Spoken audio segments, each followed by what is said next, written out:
right. Good afternoon, everyone, and welcome to Session 3 of Application Week, coordinated by Iowa College Aid. All week we have various application and admission sessions taking place. Friday and Saturday, we are hosting an application fair where you can complete your application with a college admissions representative. Please be sure to check out our website at iowacollegeaid.gov/application week to register for all other sessions this week, including the application fair. You can also find us on Facebook and see our Facebook events for more information to register and to share with others. Today, we will hear from Amy about Registered Apprenticeships, Earn While You Learn. If you have any questions throughout the session, please type them into the Q&A or into the chat, and we will get to those after the presentation by the end of our time here today. We do intend to end by 2:55 to allow you to get to the next session, which will begin at 3 o'clock. If we don't get to your question, please feel free to email myself or the presenters and we will get it answered for you. All sessions are recorded and will be made available on the event webpage so you can access at a later time. And with that, Amy, you can share your screen and begin. Perfect. Thanks so much, Kylie. I am Amy Beller. I'm the Registered Apprenticeship Program Coordinator for Iowa Workforce Development. I am trying to get my, and can you guys see my presentation? Yes. Okay, awesome. It's not in the present. It's not in the present yet.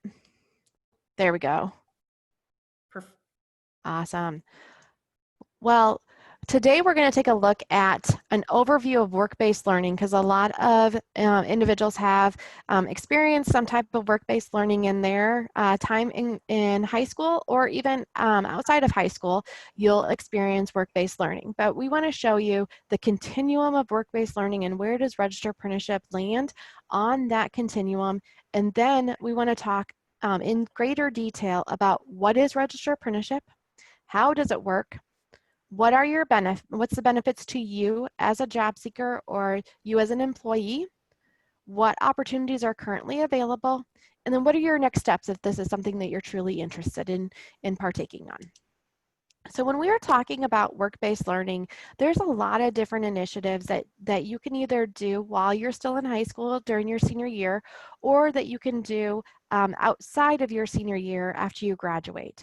So some of you have maybe experienced that awareness model of classroom speakers or informational interviews, while some of you have actually done some exploration, looking at business industry fairs, looking at a field trip, going and doing a job shadow, a mentorship, or service learning.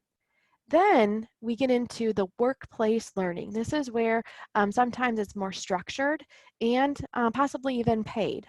So we're looking at internships. Maybe you've done an internship while you're still in that summer between your junior and senior year in high school, or maybe you're looking at doing an internship after you're done your senior year, or possibly when you go on to a 2 or 4 year degree, or looking at any other type of degree. Then you can go into an on-the-job learning or on-the-job training program that works on job experience. This on-the-job learning may be paid and may not be paid. Then you can go into a quality pre-apprenticeship program, which actually directly connects you to that Registered Apprenticeship program to be hired. And then that Registered Apprenticeship is that grade A standard or that gold standard that you're looking at because you are an employee from day one and you're an employee throughout your program. So depending on where you're at on the work-based continuum, you probably have experienced some of these, maybe you haven't, but this is a good chance to looking at what Registered Apprenticeship is when you're looking at a career after high school. So what is Registered Apprenticeship program? A Registered Apprenticeship program is an employer-driven training program. It's owned by the employer for the employer on teaching their employees specific tasks and duties. That employer is intricately involved in the creation of the program and the hiring of their employees. When an employee is hired They combine on-the-job learning. So that basically what you do for 40 hours of work a week is called on-the-job training. You would have also you'd have some classroom component that is in with your registered apprenticeship program. That classroom component will go over just a little bit in detail later on what that kind of looks like. But the thing that keeps registered apprenticeship away from some of the other work-based learning that we saw in the previous slide is that you are paid as an apprentice from day one. You are an employee from day one of the Registered Apprenticeship program. So that is where it makes that Registered Apprenticeship program a little bit more enticing to individuals who are going into a specific career path, which we'll be talking a little bit later about what occupations could look at Registered Apprenticeships as an avenue to become a full employee of a company. So what are the core components of registered apprenticeship? It's kind of interesting when you take a look at, okay, apprenticeship, is it just that you learn while you earn? Yes, but there has to be 5 different areas that are included in order for it to be determined a registered apprenticeship program through the U.S. Department of Labor. First, as I mentioned before, the employer involvement is integral. The employer is the foundation of the program. The program would not exist if that employer wasn't there. They must be directly involved by providing the paid on-the-job training.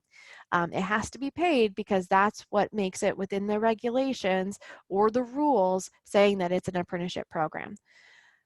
2, it has to have structured on-the-job training. We're not making you go into a program that you don't know what you're doing and we're just going to say, here you go do this occupation.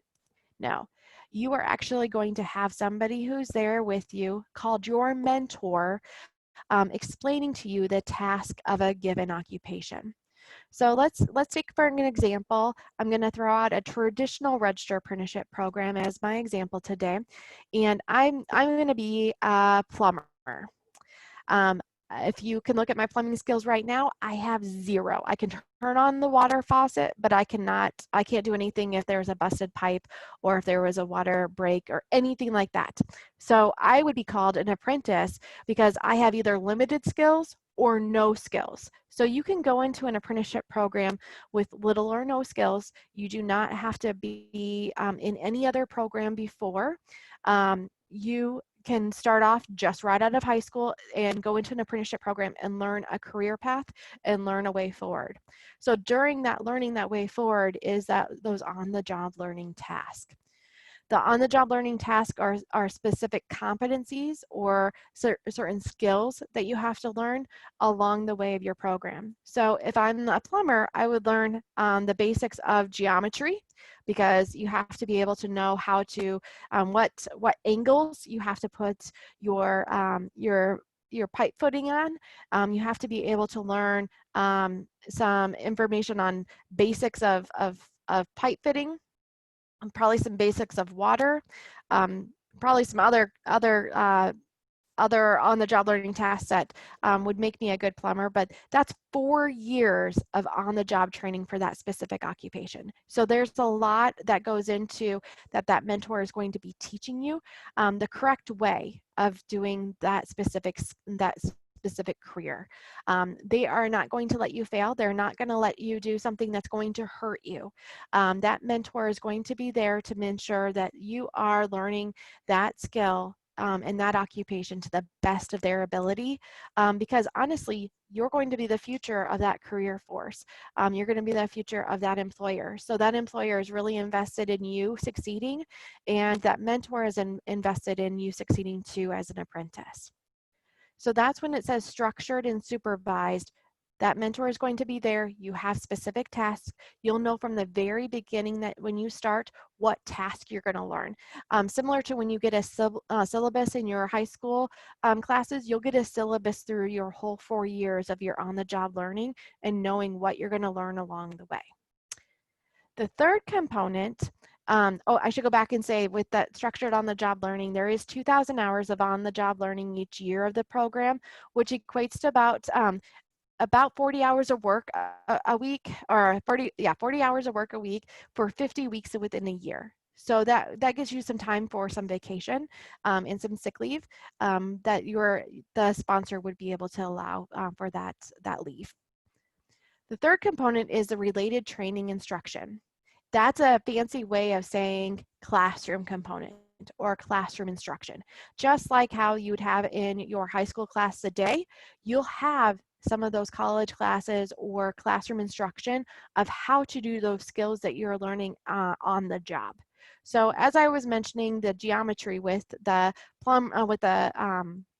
pipes, you'd have to actually learn geometry in a classroom in order to make sure that you're fully implementing that in the on-the-job learning task.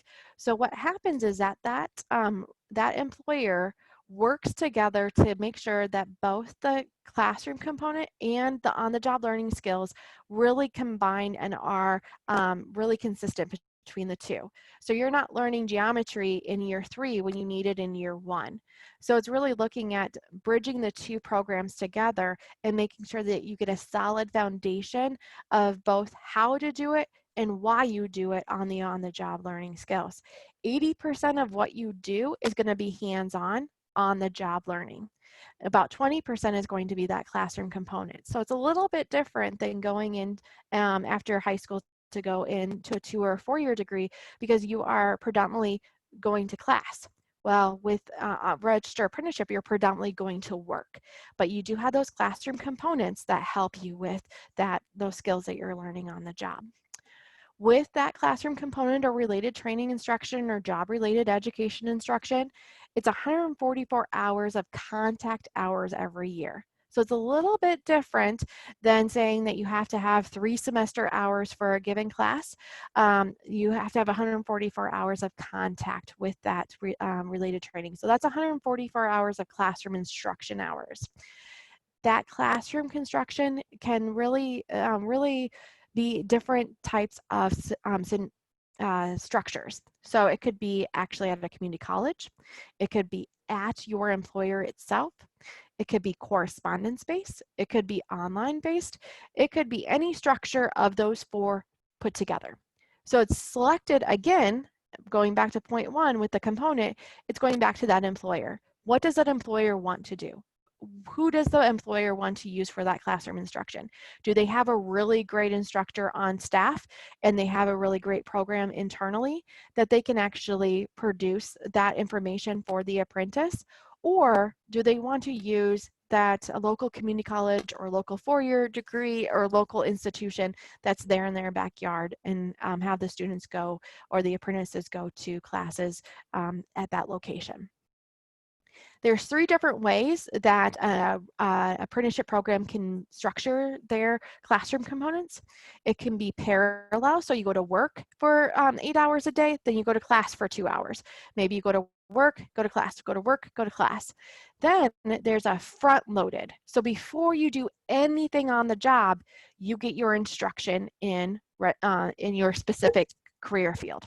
That is happening a lot with our emerging industries such as IT and healthcare, because you can't really do a lot of on the job until you actually understand that course component.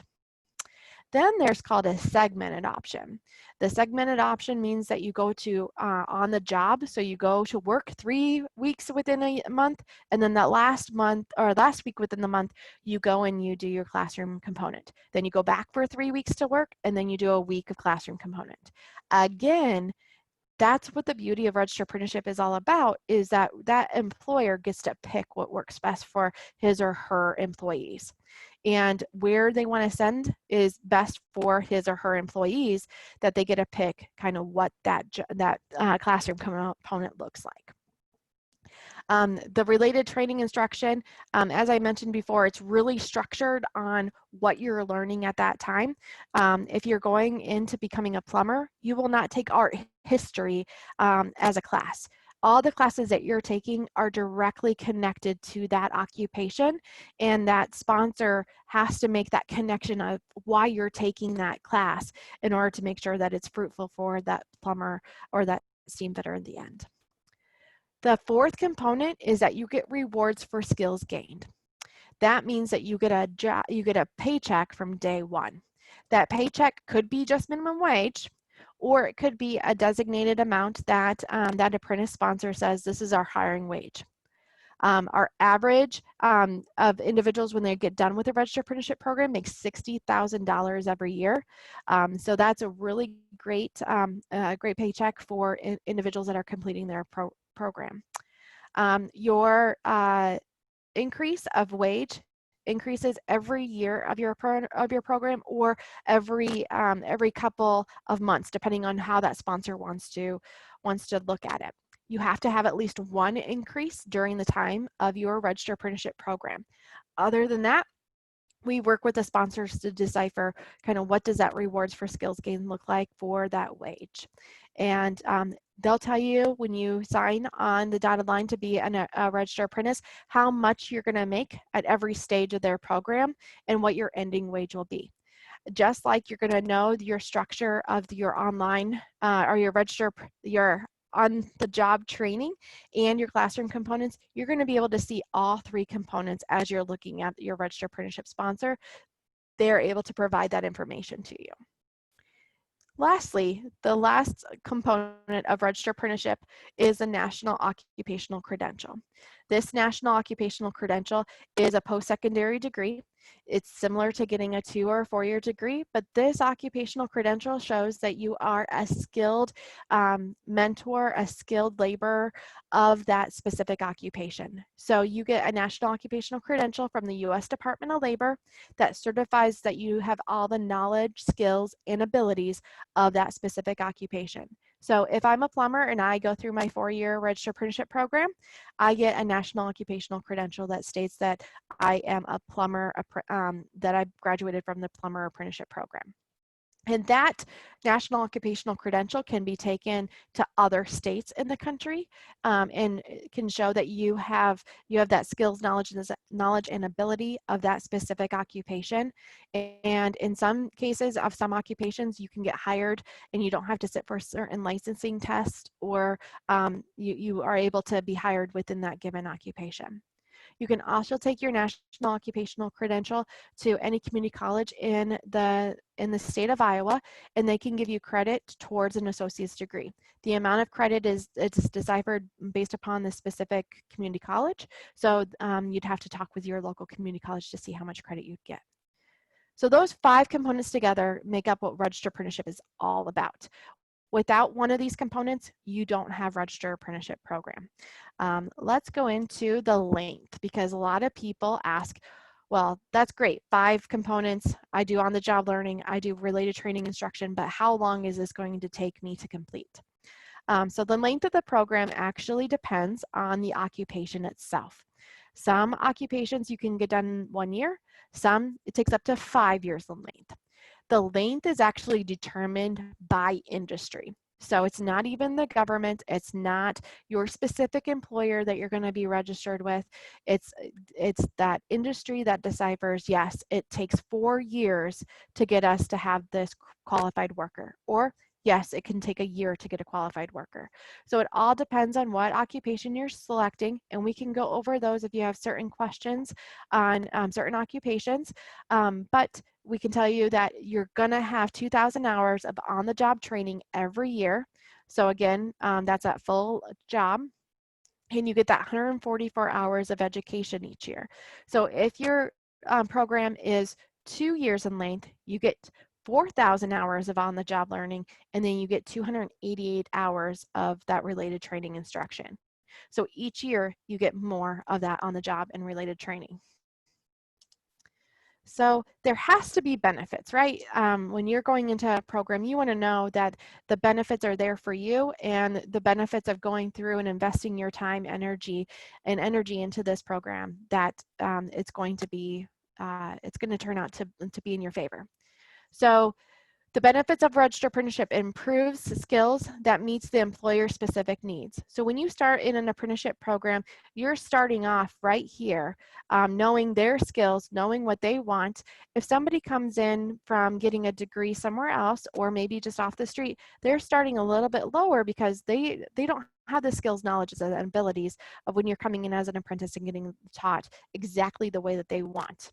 They may have had other skills and abilities from a different employer that maybe don't match the specific sponsor, so they may not make as much money at this employer because they don't have that industry or that specific employer knowledge.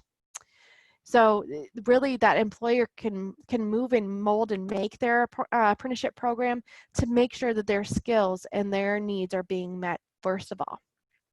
You get on-the-job training, so you're not left alone. You are not left up to however you think a certain career or a certain component or competency or skill is mastered.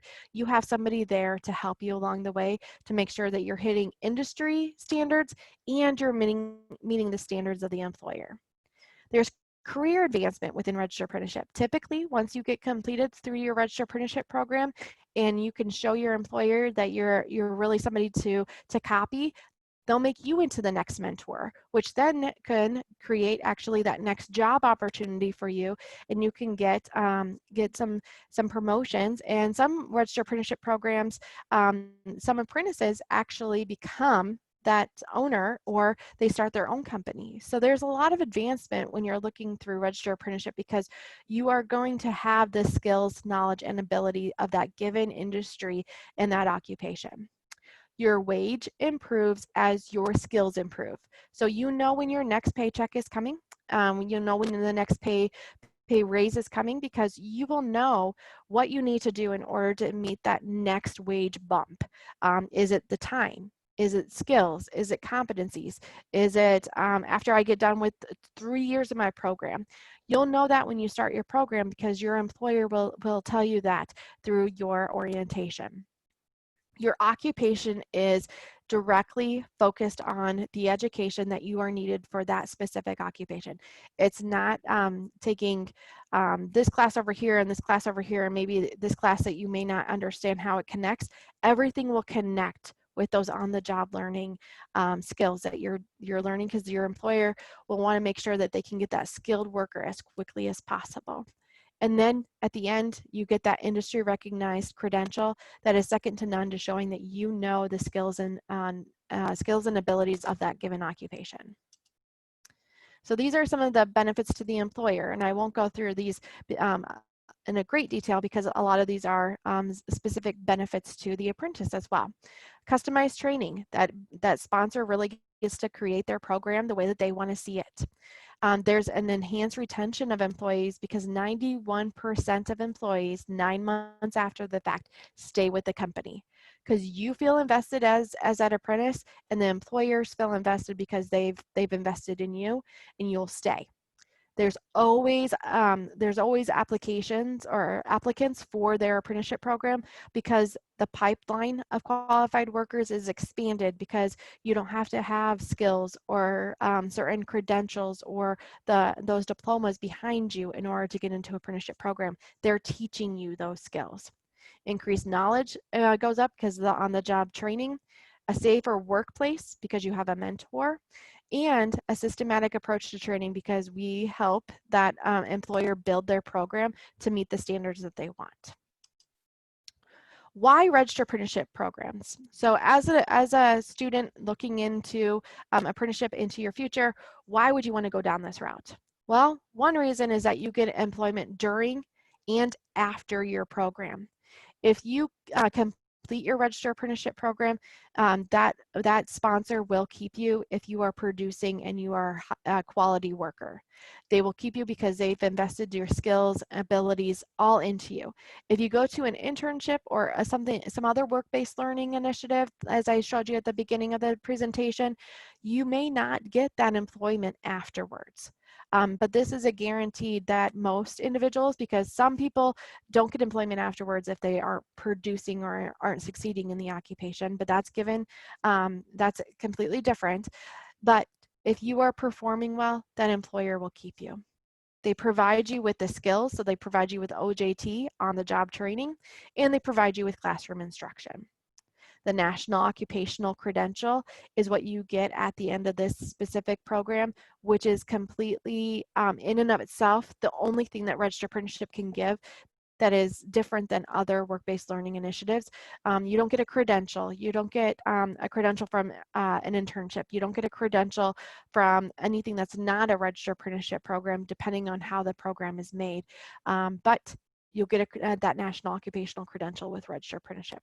And you get that a career advancement, as I spoke about it before. So what occupations exist?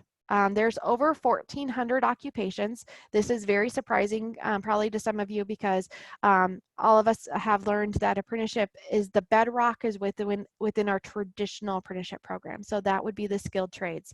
That would be plumbers, pipe fitters, steam fitters. It could be electricians, carpenters, HVAC, so heating and air conditioning technicians. But there are other occupations within healthcare industries, within IT, within business. I would venture to say that any employer that you're looking at being hired by has at least one apprenticeable occupation that, that you could possibly go into. So I'll talk to you a little bit here on what's the next steps, but those 1,400 career opportunities, there's a lot within the state of Iowa, and I would love to get you to look and see if any of those career opportunities are great for you. As I mentioned, there's some in the traditional fields and some in emerging fields. There's just a lot of different opportunities that are out there. So the next steps within an apprenticeship program, you have to complete a resume. I know that some of you may have already looked at resumes, looked at kind of what features to look at, how to create one. That is going to be your first step, because registered apprenticeship programs like to see a resume. They also want to see confident interviewing skills. That means that you are able to talk to 6 or 7 people at a time, or you can have that intimate conversation with one person. Interviewing skills, sometimes you want to talk about your experiences, but then talk about how you were able to move and mold and make yourself into a good employee as you are going through this employment program through the Registered Apprenticeship Program. Soft skills. You probably have heard your teachers and maybe even your parents talk about soft skills. So what is soft skills? Arriving on time, being decent to individuals, treating people with respect, listening to mentors, completing a job on time, showing to work on time or showing up to school on time, and just really being that all around that decent individual. So soft skills can be taught through different workshops that we have within our Iowa Works office or our Iowa Workforce Development locations across the state. And so does interviewing and resume skills. There's also some registered apprenticeship sponsors require you to do different kind of career assessments or technical assessments of yourself. We would help you at Iowa Works to figure out what sponsors those would be and get you ready for those tests to really tell you, okay, what is that career aptitude test looking for? What kind of score? How can you beef up your score in certain areas if there's scores that aren't acceptable? So we could really help you with that. Then, after you have all of this and you know what you want to find out more information about registered apprenticeship, you can go on to Iowa's earnandlearniowa.gov website. This website talks about what it is to become a registered apprentice, what employers are looking for, some educational videos, really just what career path to look at. On Earn and Learn, there's all sponsors that currently have programs with which occupations they currently have registered. So you can take a look at that on earnandlearniowa.gov/sponsors. That's not who's hiring, but that's who has programs. If you can come to our next session at 4 o'clock to talk about how to get started and talk about that application process and how we can get you connected with sponsors. But Iowa Earn and Learn Iowa.gov is that first initial spot that you want to go to kind of figure out a little bit more information about registered apprenticeship programs. So what questions do we have out there?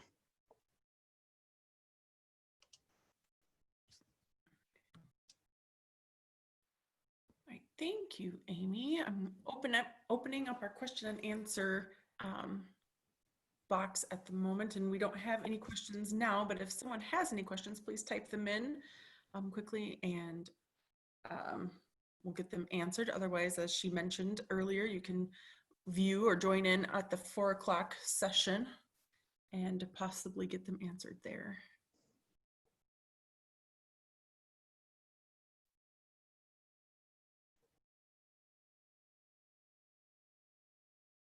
Okay, well, I think that probably concludes the webinar today.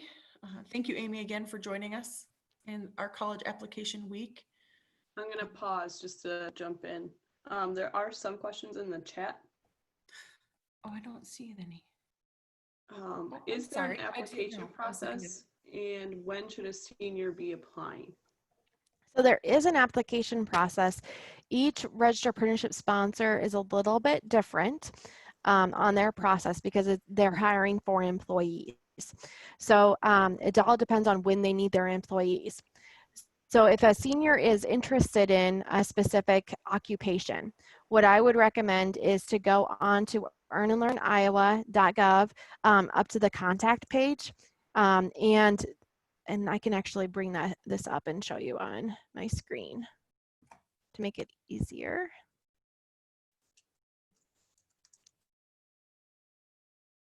So if you go to the contact page and there's interested in registered apprenticeship, have your student fill out this information.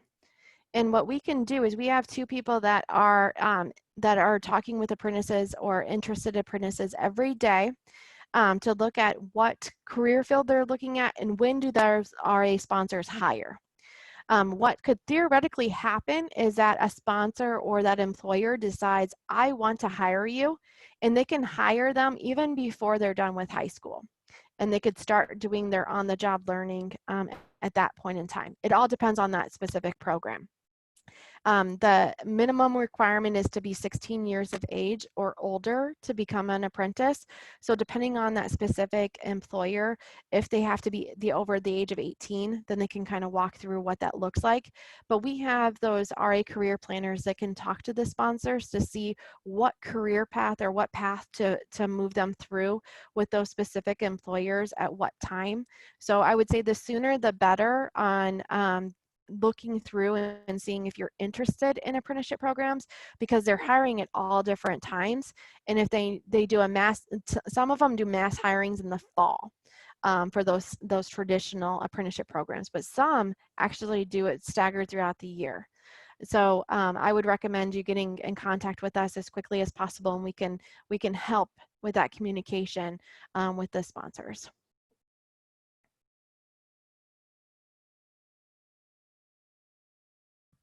So a few follow-up questions to that is just about the process and how competitive it is to get into an apprenticeship position.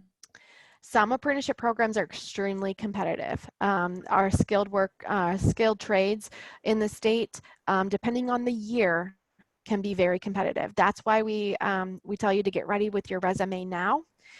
Going through some interviewing skills, going through some classes to help prepare you for what is going to be asked, to help shape those questions and answers with you. Kind of shake off the jitters of speaking in front of 10 to 12 people, because that's what we've heard from apprentices or individuals that are going into trying to become an apprentice, that they didn't know that they had to talk to 10 people at a time. They didn't know that they had to talk to more than one. So we're preparing you for your best foot forward. So again, I would really recommend you having a strong resume and having those interviewing skills and really working with our office, because we can help you know what to expect and what questions will be out there. Okay. Are there any other questions?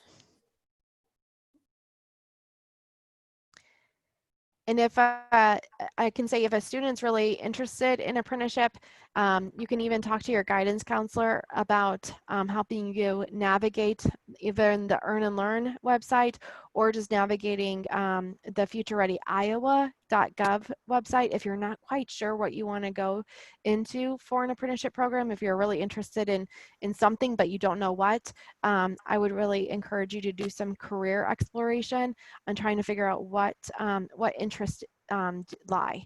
Are you interested more in an advanced manufacturing role? Are you looking at healthcare? Are you looking at a carpentry apprenticeship program? Since there's so many apprenticeship programs out there, and it's not just our traditional bedrock skilled trades. There's a lot out there, and some of those emerging industries are the ones that are needing the apprentices the most and having the hardest time getting the most qualified candidates, because they aren't seeing the potential in some of the candidates that are applying. So really, some candidates or some sponsors are really looking for the high school student coming out of high school to be hired because they want to mold and make you. And where can these students get help with a resume? Do you help with resumes? Yep, our Iowa Works office around the state, we have 16 different offices, can help with resumes.